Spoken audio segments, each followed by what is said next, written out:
Si jamais vous habitez dans une grotte, un lead magnet, qu'est-ce que c'est? Parce que la traduction n'est pas des plus pertinentes. Un lead magnet, c'est une micro-offre offerte gratuitement dans le but d'apporter une solution à un problème DUR, dur, douloureux, urgent et reconnu. Et ça joue sur le principe de réciprocité. Je vous donne quelque chose de gratuit dans l'espoir d'avoir un retour d'ascenseur quelques temps plus tard. L'aspect principal ici, c'est d'offrir quelque chose qui a de la valeur, quelque chose qui normalement aurait dû coûter de l'argent au prospect, parce qu'il est bien loin le temps où on échangeait notre meilleure adresse email en échange d'un e-book tout miteux déjà cloné 1000 fois. Pour autant, même si le lead magnet est utile, ce n'est qu'un prérequis et non pas une garantie de son efficacité future. Parce qu'il faut en plus qu'il soit simple d'utilisation. En d'autres termes, il faut qu'il puisse apporter de la valeur sans mettre en place tout un processus compliqué. Parce que si on commence à dire que notre lead magnet, oui certes, va apporter des résultats, mais que pour ce faire, il faut laisser notre email, intégrer le tout dans notre CRM, le combiner avec Make, le couplant avec un script Python, le tout en faisant une séance de spiritisme sur un pied, eh bien on aura déjà perdu 99% des gens. L'être humain étant par nature feignant, le lead magnet doit à la fois être simple et d'une simplicité presque enfantine. Maintenant, rentrons un petit peu plus dans le cœur du sujet, à savoir les 3 types de lead magnet que vous pouvez créer. Tout d'abord, il y a les lead magnets basés sur un média, type e-book, checklist ou webinaire. Les e-books sont un peu passés de mode, il est vrai, mais ça dépend du terme abordé. Le dernier e-book que j'ai téléchargé s'intitulait Anti-sèche, étude de cas, composer une miniature YouTube à l'aide de Midjourney. Une solution à un problème dur ne nécessitant qu'un seul outil. C'est pertinent. La checklist, c'est un peu pareil. Par contre, le webinar est un petit peu plus difficile à mettre en place en cold mailing parce que c'est assez rare qu'on ait envie de regarder 30 minutes de vidéo, 1 heure de vidéo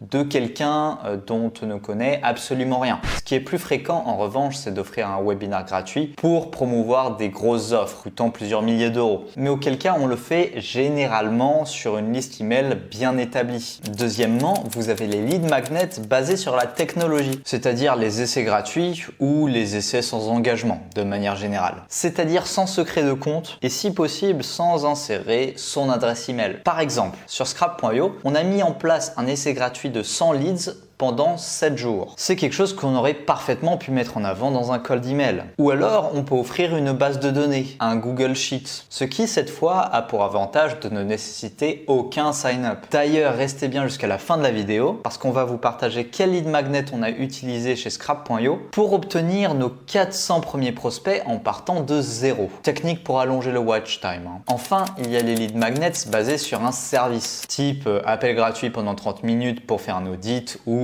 pour analyser les concurrents. Et des 3 méthodes, c'est celle qui a le plus de valeur. Mais à titre personnel, pour l'avoir déjà essayé, je ne suis pas du tout convaincu. Et j'ai assez vite arrêté. Pourquoi? Eh bien pour plusieurs raisons. Tout d'abord parce que des 3 méthodes, c'est la seule qui n'est pas scalable. On offre notre temps gratuitement, qui est une ressource finie. Mais surtout, c'est que les gens n'ont tendance à respecter que ce qu'ils payent. Et je pense que parmi tous les rendez-vous, il y a bien un bon 30% des gens qui ne se sont pas pointés à l'heure. D'ailleurs, qui ne se sont pas pointés tout court. Et ce problème est indolore pour les 2 premières catégories, qui elles sont scalables justement. Pour terminer, on va aborder un cas concret, celui d'un lead magnet qu'on a utilisé chez scrap.io. Quel a été ce lead magnet? Sur quelle plateforme on l'a promu? Et pour quel résultat? Ce qu'il faut comprendre, c'est que sur scrap.io, on est un SaaS. On offre aux clients la possibilité de créer leur fichier de prospection sur Google Maps en 2 clics. On a du coup créé un lead magnet basé sur la technologie. C'est-à-dire qu'on a créé un Google Sheet contenant 10 000 prospects. Et le tout avec des informations ultra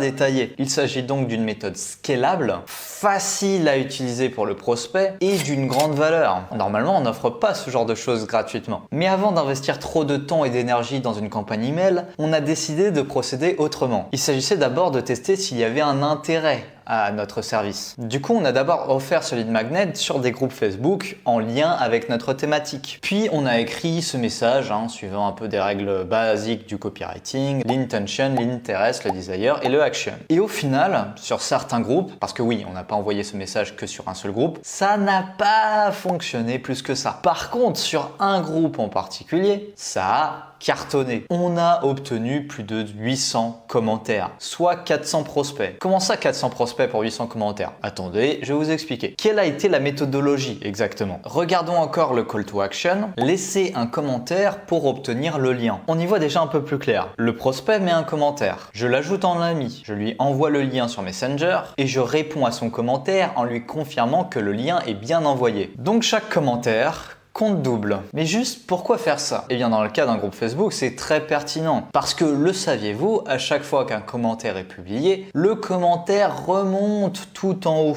du groupe. Et c'est comme ça qu'on aboutit rapidement à un effet boule de neige. On a donc testé positivement notre lead magnet. Maintenant, il est temps de l'automatiser. C'est la fin de cette vidéo. Si jamais je devais me forcer à faire une conclusion, je dirais qu'un bon lead magnet, comme beaucoup de choses, doit se faire en se mettant à la place de celui qui le reçoit. C'est la règle du WIIFM. What is it for me? Pourquoi je devrais t'écouter? Pourquoi je devrais te regarder? Pourquoi je devrais prendre ton lead magnet? Pourquoi j'ai intérêt à sauter sur cette occasion avant qu'elle ne disparaisse à jamais? Si cette vidéo vous a plu, n'hésitez pas à mettre un like et à vous abonner. Et si vous souhaitez créer votre fichier de prospection sur Google Maps en 2 clics, vous trouverez le lien menant à scrap.io en description. Il n'y a plus rien à voir, fin.